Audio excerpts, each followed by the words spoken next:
نهاية مباراة الأهلي والمصري في الدوري المصري. طبعا ماتش أقسم بالله عك كروي من كولر واللعيبة. يعني بدأنا الماتش أصلا زي الزفت، طول الماتش هجمات وكرة هنا وكرة هنا والشوط الأول مفيش الحسنة الوحيدة اللي هي الفاول اللي جه منها ضرب، اللي جه منها الهدف. بننزل الشوط التاني أحسن شوية، ها في كورة، بس احنا ضيعنا كمية انفرادات في الآخر وكمية لعيبة، اللعيبة مش قادرة، وربنا اللعيبة ما قادرة تباظي ولا قادرة تجري.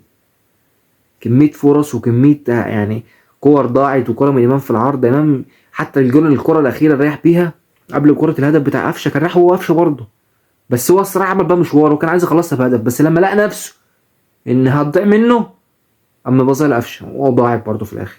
وقفشة جاب جون في الآخر، والله قفشة ده سالك، قفشة ده هنا أبيض زي دي كده. المهم يعني إن الأهلي بيفوز وبتصدر إيه؟ بتصدر ترتيب الدوري المصري، وكمان في ماتش كمان متأجل. والجمهور النهارده بيحفز اللعيبه ويدعمهم وكل الكلام الحلو ده، وفي الاخر لسه الماتش شغال اهوت، اللعيبه راحت احتفلت مع الجمهور ويحيوهم وانتهى الخلاف.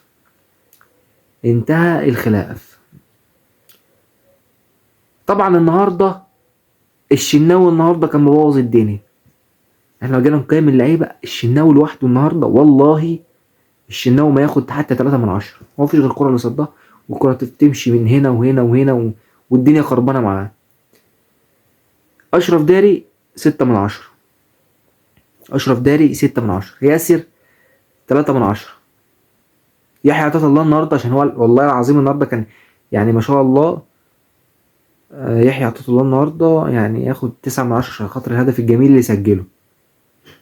عمر كمال 2/10.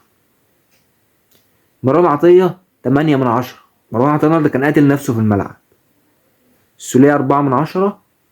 امام عاشور 7/10.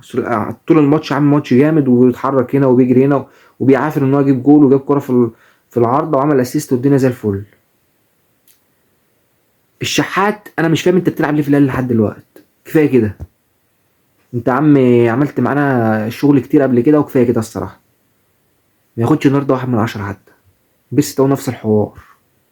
وسام النهارده برضه يعني بيحاول، بس النهارده مفيش اصلا، مفيش لعب من الاهلي. كولر لازم تفوق شويه، لازم تفوق شويه. الف مبروك للنادي الاهلي والف مبروك للجمهور.